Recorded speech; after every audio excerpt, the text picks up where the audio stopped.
Bonjour à tous, on est samedi, jour de course. Hier Juju nous a qualifié l'auto en P11 sur les 122 voitures au départ. J'ai un peu mal au ventre, mais écoutez, on verra ce qui se passe en temps voulu. La qualif a permis de travailler sur le sec, il y a eu les essais de nuit aussi, enfin les essais crépuscule on va dire, où j'ai pu voir pas mal de choses, en apprendre encore beaucoup. Je me suis fait une petite frayeur à un moment donné. Donc voilà, on va laisser place à la course. Ça sera dur de tout filmer pour être honnête, mais j'essaierai de vous tenir au courant. Et putain, on y est quoi. Allez, c'est parti.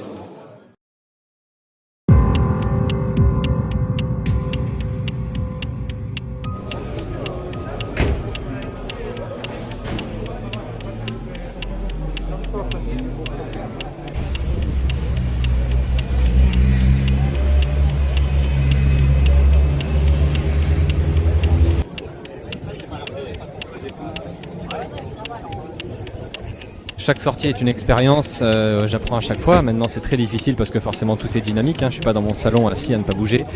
J'ai des très bons coéquipiers, jeunes, sympathiques, qui me mettent bien dans l'ambiance, qui me font me sentir bien. C'est Julien qui est aussi un pilote de sim racing à la base qui va prendre le départ, donc on va faire au mieux pour aller le plus loin possible.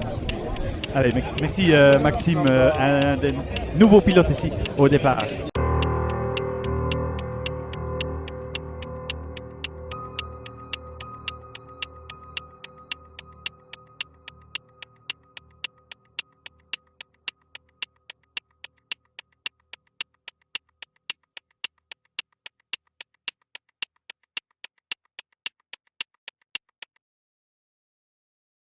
Et c'est parti pour ces 25 heures, c'est parti avec un très bon envol pour la 477 DRN Autographe Fun qui va virer à...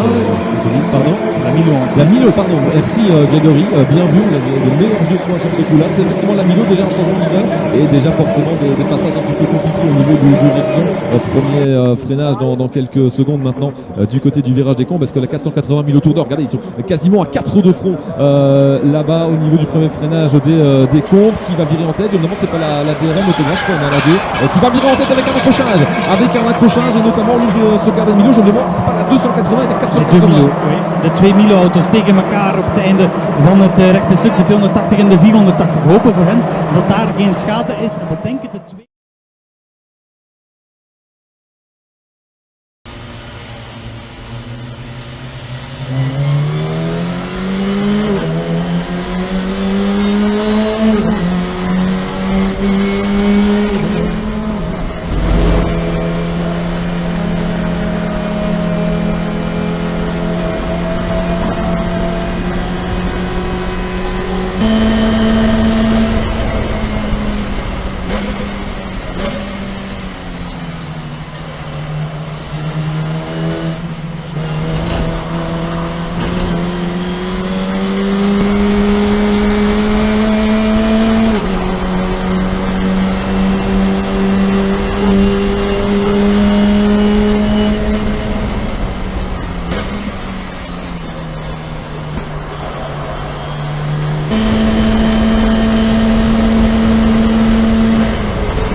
Et voilà, c'est déjà le premier safety car de la course, et forcément avec 122 voitures en piste, il y aura beaucoup d'interventions de voitures de sécurité. Qui dit voiture de sécurité dit vitesse réduite en piste, ce qui veut dire que si vous vous arrêtez au stand à ce moment-là, vos adversaires roulent moins vite et donc ils prennent moins d'avance sur vous. Ce qui veut dire qu'on a toujours tout intérêt à s'arrêter le plus possible pour ravitailler et changer de pilote sous safety car. Pendant toute la première partie de la course, on a eu beaucoup de malchance à ce niveau-là. On a souvent ravitaillé pendant que la piste était bonne et nos adversaires, eux, pouvaient ravitailler sous safety car pendant que nous étions en piste au ralenti. Et ça, on ne peut pas prévoir et anticiper les accidents des adversaires, donc c'est purement de la chance. Ce qui veut dire qu'on s'est retrouvé aux environs de la 40e place. Quentin a pris le volant, après Julien, puis Florian en 3e, et enfin, au moment de prendre l'auto, j'étais aux environs de la 20e place, vers 20 h, et c'est à présent à mon tour.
Bon, je vais quand même pas vous mettre tous les dépassements, mais sachez qu'à ce moment-là, je me fais doubler par une voiture, la 480, notez bien le chiffre, ça a son importance, qui est bien plus rapide que moi. Environ une minute plus tard, l'ingénieur allume la radio pour me dire « Ok Max, devant toi il y a la 486, c'est une adversaire directe dans notre course, tu es plus rapide que lui, il faut que tu le doubles. » Moi, dans ma tête, 480, 486, il a dû se planter, c'est forcément celle-là parce qu'elle soude quand même pas mal. Sauf que la 480, c'est l'une des meilleures voitures du plateau et à son volant, on avait l'un des pilotes les plus expérimentés de la Fun Cup. Puisqu'il s'agissait de Guillaume Mondron, un pilote classé Top Gun, CF épisode 2.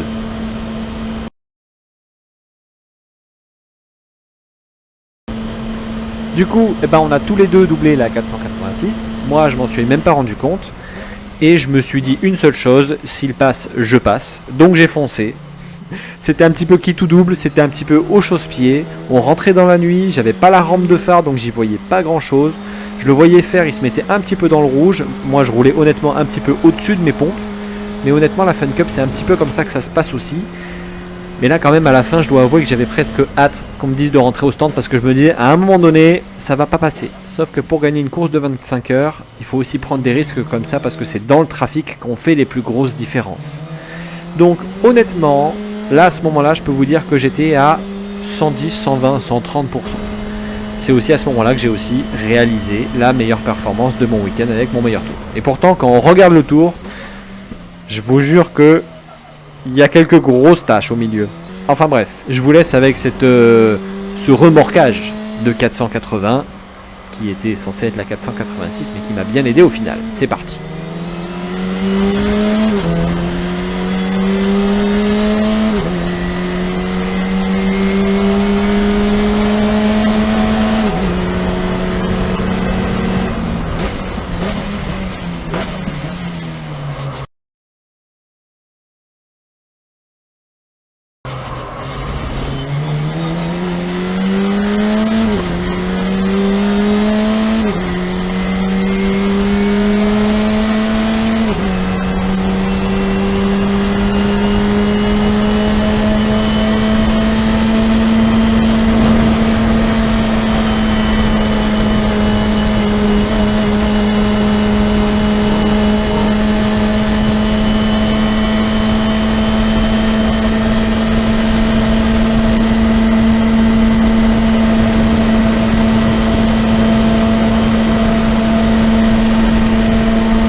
Vous y voyez que dalle, ne vous inquiétez pas, c'est normal. Moi non plus, je ne voyais pas grand chose.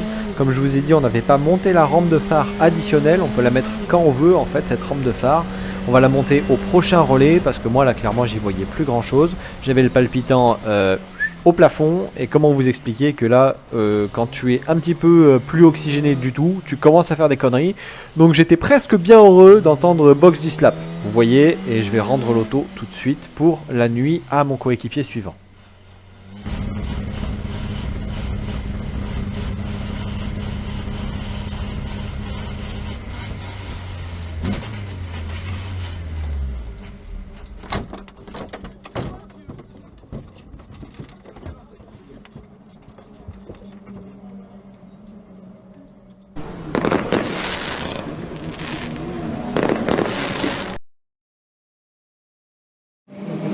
Bon, il est 5h30 du mat, je vais prendre mon deuxième relais, on est actuellement P15 et on va faire au mieux, on va encore cravacher, il faut encore et toujours attaquer, il y a encore de la place pour faire mieux et c'est parti. Bon, je viens de finir mon deuxième relais du matin, très compliqué, beaucoup de safety car, beaucoup de full course yellow et en fait à un moment donné quand je remonte un peu le peloton, je double une biplace parce qu'il y a des biplaces en course, je le double, il me double, on n'arrêtait pas de se doubler et j'arrivais pas à je n'arrivais pas à m'en séparer, donc c'était un peu frustrant de savoir qu'une biplace était quand même aussi rapide que moi en étant seul et à un moment donné je regarde le casque et je vois monsieur Yvan Muller. Donc comment vous dire qu'il y avait un côté un peu frustrant, un peu enivrant quoi, c'était quand même assez sympa. Et du coup on n'arrêtait pas de se doubler, on n'était que tous les deux. Je pense que je l'ai un peu embêté, il m'a embêté aussi dans un sens parce que j'ai pas pu m'échapper. Mais ça a donné des jolis moments et voilà quoi. Je me suis tiré la bourre avec Yvan Muller quand même. On retiendra pas qu'ils étaient deux dans l'auto, mais c'était quand même sympa.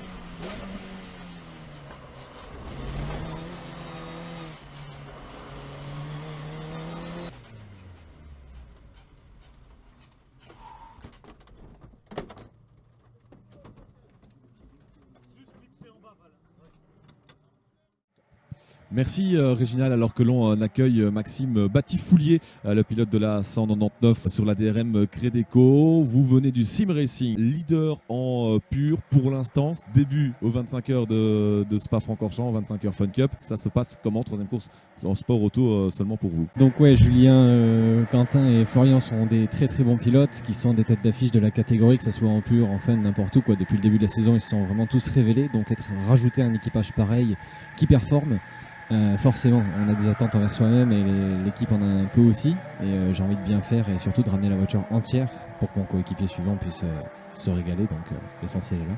Et quand on parle du sim racing, on parle forcément toujours le fait de découvrir les sensations en piste et tout ça, mais c'est aussi le fait de découvrir la stratégie dans une épreuve aussi complexe que celle-ci. Là aussi, il faut s'adapter assez vite. C'est peut-être une part de l'adaptation qu'on a peut-être tendance un peu à sous-estimer parce qu'on se focalise logiquement sur la piste, mais il y a aussi tout le contexte autour de la course et surtout la stratégie, la gestion des safety cars, rester concentré, donner les bonnes informations quand on est au volant. Ça fait quand même beaucoup de choses à intégrer d'un coup. C'est exactement ça, si ce n'est qu'en simulateur, quand même, on est pilote et stratège. C'est vrai. Dans un même temps. C'est vrai. En revanche, tout ce qui gravite autour de la course dans l'habitacle, que ce soit des sangles, des radios qui capotent un peu, des full course yellow, des relances de safety car, les lignes, pit limiter et compagnie, toutes ces procédures-là en fait sont nouvelles parce que nous on est en statique, on ne bouge pas, donc on a vraiment le temps de se poser. Là, il y a quand même de l'adrénaline en plus, de la fatigue mentale et physique, et ça change tout, très honnêtement.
profite du safety car pour vous dire que je viens de finir mon dernier relais.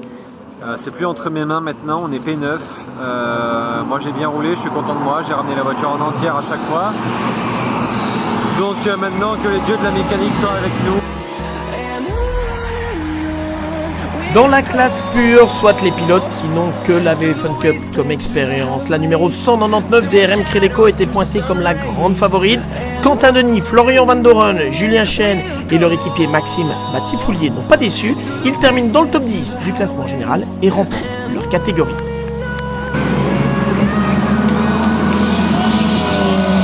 Et les vainqueurs dans cette classe pure, ce n'est pas une surprise vu le championnat, la 199 DRM Crédeco, Julien Chêne, Quentin Denis, Florian Van Doren et Maxime Batifoulier.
Tu veux venir dans le vlog, Bistou? Tu peux venir, hein?